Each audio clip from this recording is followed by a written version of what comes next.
नमस्कार, खबरें उत्तर प्रदेश में आपका स्वागत है। हम आपको इस वक्त की बड़ी खबर अमरोहा से दिखा रहे हैं, जहां पर एक बंदर ने अपने मालिक की रोटी का कर्ज अदा कर दिया। मालिक को बंदर ने अंतिम विदाई सीने से लिपट कर दी। मालिक के चले जाने के बाद बंदर अपनी भूख प्यास सब खो बैठा है। बंदर ने अर्थी से लिपट कर खूब आंसू बहाए। एक बंदर ने रोटी का कर्ज निभाते हुए मालिक रामकुमार सिंह की अर्थी के साथ शमशान घाट पहुंचकर वफादारी की मिसाल दी है। हम आपको बता दें कि पूरा मामला अमरोहा के जोया के जाटव कॉलोनी का है, जहां पर रामकुमार सिंह के पास बीते 2 महीने से एक बंदर आ जाता था, आकर बैठ जाता था। रामकुमार सिंह उसे खाने के लिए रोटी दे देते थे।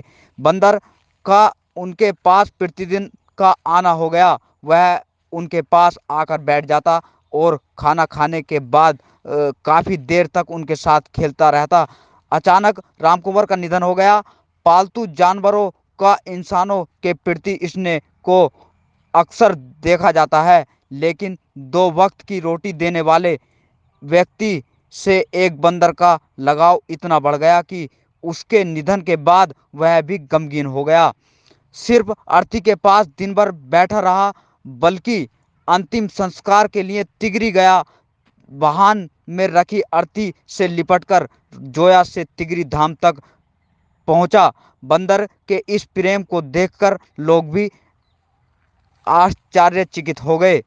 मामला जोया के मोहल्ला जाटव कॉलोनी का है, जहां पर वृद्ध रामकुमार सिंह का परिवार रहता है।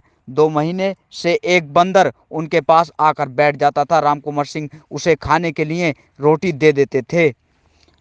बंदर का उनके पास प्रतिदिन का आना हो गया। वह उनके पास आकर बैठता और खाना खाने के बाद काफ़ी देर तक उनके साथ खेलता रहता था।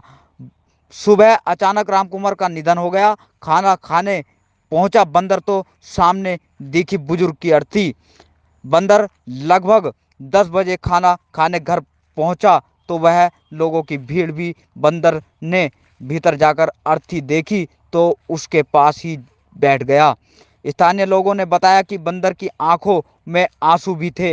वह काफ़ी देर तक चिंता के पास ही बैठा रहा और उसके आसपास ही घूमता रहा। इतना ही नहीं, जब सबजन ने तिगरी धाम ले जाने के लिए अर्थी डीसीएम में रखी तो बंदर भी डीसीएम के में सवार होकर जोया से तिगरी धाम तक वह अर्थी से लिपट कर वहां अंतिम संस्कार होने तक चिता के पास ही मौजूद रहा और वापस लोगों के साथ जोया लौट आया।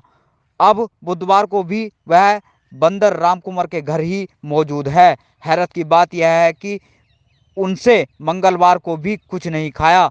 बुधवार दोपहर रामकुमार ने सबजन ने भोजन दिया तो कुछ खाना खाया। रामकुमार के प्रति बंदर का लगाव देखकर लोग आश्चर्यचकित हो गए। आइए सुनवाते हैं क्या कहा मृतक रामकुमार जोया सिंह के जाटव बेटे कॉलोनी सुनील की ने। घटना है। हमारे पिताजी एक्सपायर हुए थे रामकुमार जोया जाटव कॉलोनी से। तो इस बीच जैसे पिंड बदले जाते हैं, वहाँ पर बंदर आया चल के और बंदर ने उनका मुंह घेड़ कर देखा। फिर उनके पैरों पर चढ़ के ऊपर डीसीएम के ऊपर टिगरी को गया गंगा धाम और वहाँ पर चिता पे जैसे रखते हैं तो उसने चुम्मी ली, फिर अलग कूद गया वो। फिर घर तक वापसी आया हमारे साथ में चलकर। आया भी है, नहाया भी है, खाना भी खाया।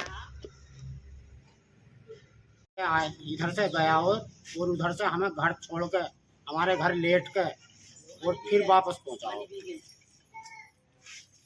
चारपाई पर लेटने के बाद उसके बाद नजर नहीं आया।